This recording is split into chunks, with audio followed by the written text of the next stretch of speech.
अब बोजी करी तारा घर आया छू भाई हजूरी तारा घर नु पगथिયું कदी જોયું હે તારા ગામમાં કદી આયા છે સંજય થવા દે જોઈએ વાનું ગામ છે જેટલા સવાલ મારા મોઢામાંથી નીકળે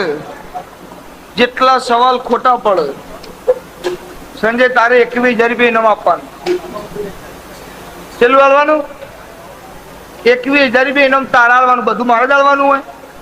રમેલે માર કરવાની પેરામણી મારા ઇનામે મારા કેમ મવડીની હુખડી જુગારની મૂડી કોની ચેલેન્જ ના કોઈ 21,000 લઈ જુ નહીં લઈ જશે